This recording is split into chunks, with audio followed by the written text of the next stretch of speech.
है और जब बाकी सब सो रहे हैं तब हम उठकर अपनी तैयारी कर रहे हैं। वेक अप अर्ली। हम सबके पास वही 24 आवर्स होते हैं, पर कहाँ पर डिफरेंस आता है कि हम उन 24 आवर्स को किस तरीके से यूज करते हैं। बीच में रिवीजन का टाइम निकालो। ऐसा नहीं करना कि टाइम टेबल बनाते टाइम सिर्फ नए नए chapter. Hello humanity students, welcome to social school. मैं हूं आपकी अनुष्या दीदी एंड कैसे हैं मेरे सारे स्टूडेंट्स। तो ये सेशन उन बच्चों के लिए है जो कि ये जानना चाहते हैं कि बेस्ट टाइम टेबल बनाते टाइम हमें क्या ध्यान में रखना चाहिए। तो without any further delay start करते हैं अपने सेशन को। तो जब आप अपना टाइम टेबल बनाओ तो पहली चीज जो कि आपको ध्यान में रखनी चाहिए वो ये है कि try to wake up early. हम सबके पास वही 24 आवर्स होते हैं, पर कहां पर डिफरेंस आता है कि हम उन 24 आवर्स को किस तरीके से यूज करते हैं। तो कोशिश करो कि आप जल्दी उठो। और मैं समझती हूँ कि यहाँ पे काफी सारे बच्चे कहेंगे कि दीदी मैंने बहुत कोशिश करी है कि मैं सुबह जल्दी उठूं, पर मेरे से हो ही नहीं पाता, मैंने सब कुछ करके देख लिया। तो चलो कोई बात नहीं, अगर आपसे सुबह नहीं उठा जाता जल्दी तो रात को तो लेट तक जग जाते होंगे ना। तो रात को लेट तक जगो, कुछ ना कुछ तो आपको करना है, कुछ आपको ऐसा करना होगा ताकि आप अपने 24 आवर्स को और अच्छे से यूटिलाइज करो। या तो सुबह जल्दी उठो, अगर वो नहीं हो रहा है तो रात को लेट तक जगो और अपना काम कंप्लीट करो। तो एक बढ़िया टाइम टेबल वो होगा जहां पर हम अपने 24 आवर्स को फॉर ग्रांटेड नहीं ले रहे और जब बाकी सब सो रहे हैं तब हम उठकर अपनी तैयारी कर रहे हैं। डन। और क्या आपको ध्यान में रखना है अपना टाइम टेबल बनाते टाइम, आप अपने सब्जेक्ट्स को डिवाइड कर लो। टफ, मीडियम, इजी, ऐसे 3 कैटेगरीज में डिवाइड कर लो, या फिर आप 2 कैटेगरीज में डिवाइड कर लो, इंटरेस्टिंग या बोरिंग। तो आपको क्या करना है, जो सब्जेक्ट्स आपको टफ लगे उन सब्जेक्ट्स को आप जल्दी कवर करने की कोशिश करो। एंड पूरे दिन में ना एक ऐसा टाइम होता है जब ज्यादा पढ़ाई करने का मन नहीं करता, जब बहुत लेजी से फील करते हैं, है ना, जब एनर्जी थोड़ी लो होती है, उस टाइम पर आप अपने इजी या मीडियम सब्जेक्ट्स को पढ़ो। क्योंकि देखो इजी और मीडियम सब्जेक्ट्स अक्सर ऐसे सब्जेक्ट्स होते हैं जिनमें हमारा इंटरेस्ट होता है। तो अगर टाइम कम भी मिले या अगर थोड़ा लेजी भी फील हो तो क्योंकि वो सब्जेक्ट्स हमें अच्छे लगते हैं तो हम उसे कर लेते हैं। पर ये जो टफ सब्जेक्ट्स है ना, ये अक्सर ऐसे सब्जेक्ट्स होते हैं जिनसे हम भागते रहते हैं। जैसे मेरे लिए तो ये मैथ्स था, जिनसे हम भागते रहते हैं और फिर भागते भागते लगता है कि यार अब तो कल एग्जाम आ गया, पूरे महीने पढ़ाई ही नहीं करी। तो टफ सब्जेक्ट्स को हमेशा प्रायोरिटी रखो, इन्हें तो कभी बैकलॉग में बनाना ही नहीं है। कोशिश करो कि एग्जाम से बहुत पहले आप इन्हें कवर करते करते चलो। ठीक है। जो सब्जेक्ट्स आपको बोरिंग लगते हैं सेम उनके लिए भी ऐसा ही।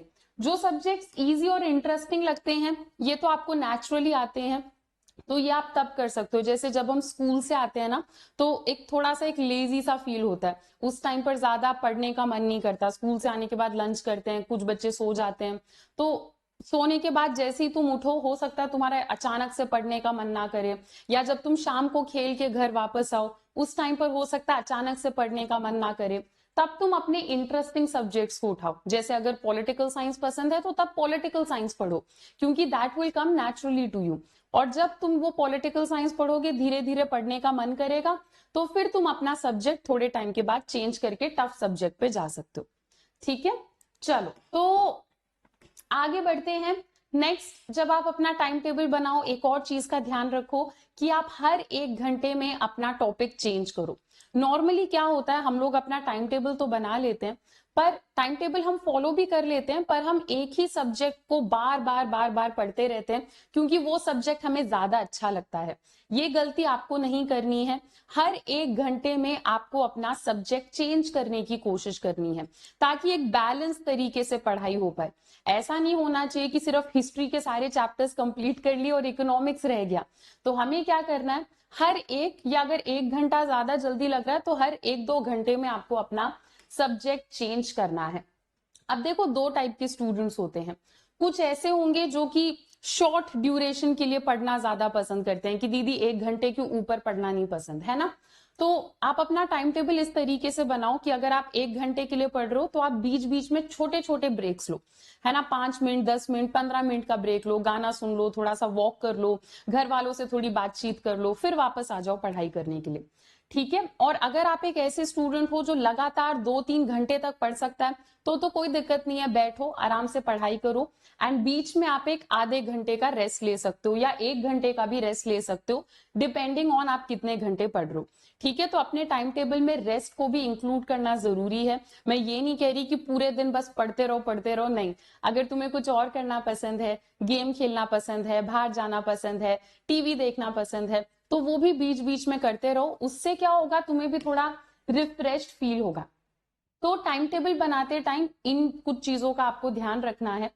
जो सुबह का फर्स्ट आवर होता है, उठते ही जो हमारा पहला 1 घंटा होता है, उस 1 घंटे में सोशल मीडिया को अवॉइड करने की कोशिश करो। क्योंकि सुबह उठते ही देखो, ये सबकी आदत होती है कि वो सबसे पहले फोन उठाते हैं, इंस्टाग्राम चलाते हैं, व्हाट्सएप चलाते हैं। पर सुबह उठते ही तुम अपने माइंड को थोड़ा सा फ्रेश करने की कोशिश करो। तो आप मेडिटेशन ट्राई करो, एक्सरसाइज ट्राई करो। एंड आई नो ये सुनने में बहुत मुश्किल लग रहा है, ऐसा लग रहा है कि क्या कह रही है दीदी, पर कम से कम 1 हफ्ता करके देखो और आपको अपने आप में चेंज देखने को मिलेगा। और अपने टाइम टेबल में स्लीप का भी टाइम बनाना है। तो कम से कम 8 घंटे तो आपको सोना ही सोना है। अगर आप नींद के साथ कॉम्प्रोमाइज करोगे तो वो पढ़ाई पे दिखने लगेगा, आपको चीजें याद करने में दिक्कत होगी, पढ़ाई में फोकस करने में दिक्कत होगी। तो सोना भी है, 7 से 8 घंटे मस्त आप सो जाओ। बीच में रिवीजन का टाइम निकालो। ऐसा नहीं करना कि टाइम टेबल बनाते टाइम सिर्फ नए नए चैप्टर्स को पढ़ते जा रहे हो और आप रिवाइज नहीं कर रहे। अगर आपने रिवीजन नहीं करा तो क्या होगा, अचानक से एक दिन आपको लगेगा कि मैं पढ़ता तो जा रहा हूं बहुत कुछ, पर क्या पढ़ा था याद नहीं आ रहा, भूल गया सब कुछ। तो रिवीजन का भी रेगुलर टाइम पीरियड में आपको निकालना है, रिवीजन का टाइम।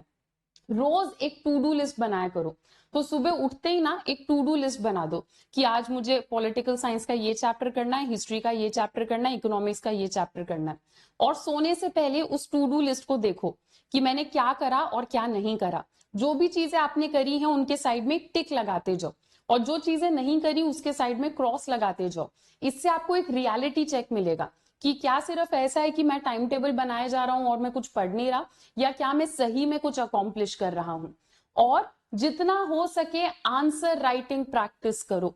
तो नए चैप्टर्स पढ़ने हैं, रिवीजन भी करना है, पर साथ ही साथ आंसर राइटिंग प्रैक्टिस करने का भी टाइम आपको अपने टाइम टेबल में कहीं ना कहीं निकालना ही निकालना है। ठीक है, तो ये कुछ चीजें हैं जो कि आपको अपने ध्यान में रखनी है जब आप टाइम टेबल बनाने की कोशिश करो। डन। एक और चीज, अक्सर बच्चे कहते हैं कि दीदी टाइम टेबल तो बहुत बढ़िया बना लिया पर वो फॉलो नहीं हो रहा। तो इसका एक छोटा सा हैक बताती हूँ मैं तुम लोगों को। अपने घर पे ना अपना टाइम टेबल बता दो सबको कि मैं सुबह 5 बजे उठूंगी, फिर मैं पूरे दिन में 4 घंटे पढ़ूंगी। जो भी टाइम टेबल है अपने मम्मी पापा भाई बहन को बता दो। और फिर अगर अगले दिन तुम उस टाइम टेबल को फॉलो नहीं करोगे तो बहुत बढ़िया ताने पड़ेंगे तुम्हें, और हो सकता है वो ताने खाने के बाद तुम उस टाइम टेबल को फॉलो करने बैठ जाओ। ठीक है, चलो बच्चों, एक और सुपर हैक बताती हूं मैं तुम लोगों को, बढ़िया टाइम टेबल बनाने की नहीं बल्कि टॉपर बनने की। तो अगर आप करना चाहते हो इंडिया के टॉप एजुकेटर्स के साथ टॉपर लेवल तैयारी, तो फिलहाल अनअकैडमी के सारे बैचेस पर चल रहा है 50% तक का डिस्काउंट, जिसका मतलब है कि ये बेस्ट टाइम है हमारे सारे बैचेस को ज्वाइन करने का। पर ध्यान रखना बच्चों, ये डिस्काउंट सिर्फ और सिर्फ सितंबर 30 तक है। तो सितंबर 30 से पहले अगर आप बैच को ज्वाइन करते टाइम कोड यूज करोगे अनुष्या, तो आपको 50% डिस्काउंट मिलेगा। जिसने बैच ज्वाइन कर लिया बढ़िया, अगर किसी ने बैच ज्वाइन नहीं करा है तो अब भी टाइम है, इस ऑफर का फायदा उठाओ और सब तक ये बात पहुंचाओ। ओके, चलो बच्चों, तो अभी के लिए इतना ही, मिलते हैं अपने नेक्स्ट लेक्चर में। Till then bye bye, take care and thank you. Unacademy. Let's crack it.